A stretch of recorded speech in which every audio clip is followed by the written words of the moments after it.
പാർവതി പുത്തനാർ എങ്ങനെ പേര് വന്നു? റാണി ഉത്രട്ടാതി തിരുനാൾ റാണി ഗൗരി പാർവതിബായി തിരുമനസിൻ്റെ കാലത്താണ് അവിടുത്തെ പേര് റാണി ഗൗരി പാർവതിബായി. അവിടുത്തെ പേരിലാണ് പാർവതിയുടെ പുതിയ ആറ്. ആ സമയത്ത് ഈ ചാല വെട്ടി ഇതങ്ങോട്ട് അങ്ങ് വർക്കല വരെ കണക്ട് ചെയ്ത് പോകുന്ന ഒരു അത്ഭുതമായിരുന്നു. ഞങ്ങളുടെ ആഹാര രീതി ബാക്കിയുള്ളവരെക്കാട്ടിലും ലഘുവാണെന്നാണ് എനിക്ക് തോന്നുന്നത്. ആഹാര രീതി നോക്കുകയാണെങ്കിൽ എല്ലാവരും വെജിറ്റേറിയൻസാണ്. മത്സ്യമില്ല, മാംസമില്ല, മദ്യമില്ല, അങ്ങനെ പോകുന്നു. ഏതായാലും മുറുക്കുന്നില്ല, മൂക്കിപ്പൊടിയില്ല.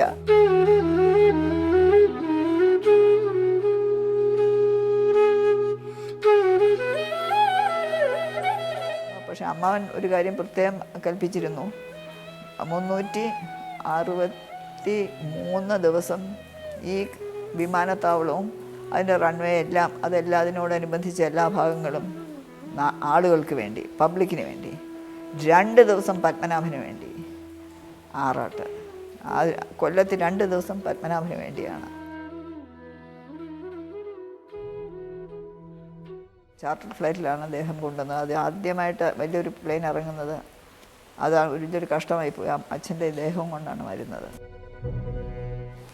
അപ്പോൾ വലിയ വിഷമമായിപ്പോയി. ഭഗവാനെ ഇത് എങ്ങനെയാണ്? അപ്പോൾ മാത്രമല്ല ബാക്കിയുള്ള 8-9 മണ്ഡപങ്ങളുണ്ട്, അതൊക്കെ നിൽക്കുന്നുണ്ട്. അതിനും ഈ വിധി തന്നെയായിരിക്കും. കണ്ണടച്ച് തുറക്കുന്ന മുമ്പ് ഈ മണ്ഡപങ്ങളും ഒക്കെ ഇല്ലാതെയാവും. പിന്നെ വരുന്നത് എങ്ങനെയായിരിക്കും എന്നുള്ള അറിയാൻ വയ്യ. അപ്പോൾ ഇതിനൊരു എന്താ അറിയേണ്ടതെന്ന് വെച്ചാൽ വലിയ വേദനയായിരുന്നു, മനസ്സിൽ വലിയ വേദനയായിരുന്നു. അപ്പം ഞാൻ വിചാരിച്ചു ഇതിൻ്റെ ഒരു തീരുമാനം അറിയുന്നവരെ ഇവിടെ ഇരിക്കാമെന്ന് പറഞ്ഞാൽ അത് കുത്തിയിരുന്ന സമരമൊന്നുമല്ല. അവിടെ എന്താന്ന് അറിഞ്ഞിട്ട് പോകാമെന്ന് വെച്ചൊരു കരിങ്കല്ലിൻ്റെ മുകളിലിരുന്നു.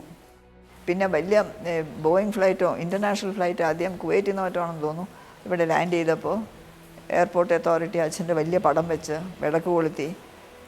അത് അങ്ങനെയാണ് ആ ഫ്ലൈറ്റിനെ സ്വീകരിച്ചത് തന്നെ. അവർ മറന്നില്ല അച്ഛനെ.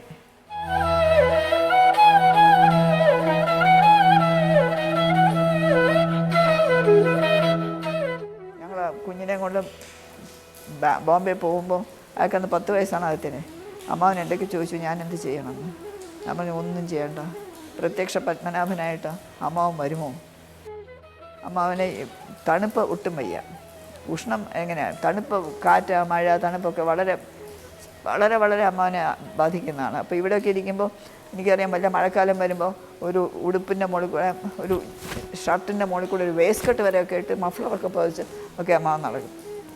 പക്ഷേ പത്മനാഭസ്വാമി ക്ഷേത്രത്തിൽ പോകുമ്പോൾ 2 മുണ്ടും ഉടുപ്പഴിച്ചാണല്ലോ. ശിവേലിക്കൊക്കെ നിൽക്കുമ്പോൾ നല്ല കാറ്റ്, ശിവേലിപ്പേരയിൽ എപ്പോഴും കാറ്റാണ്. അപ്പോൾ അതൊക്കെ വരുമ്പോൾ ഞങ്ങളത് അമ്മാവൻ്റെ ചോദിച്ചു, അമ്മാവന് തണുക്കാറില്ലേ അവിടെ നിൽക്കുമ്പോൾ? അപ്പോൾ പത്മനാഭസ്വാമി ക്ഷേത്രത്തിൽ നിന്ന് കാലെടുത്ത് വെച്ച് കഴിഞ്ഞാൽ തണുപ്പും ചൂടും ഒന്നും ഞാൻ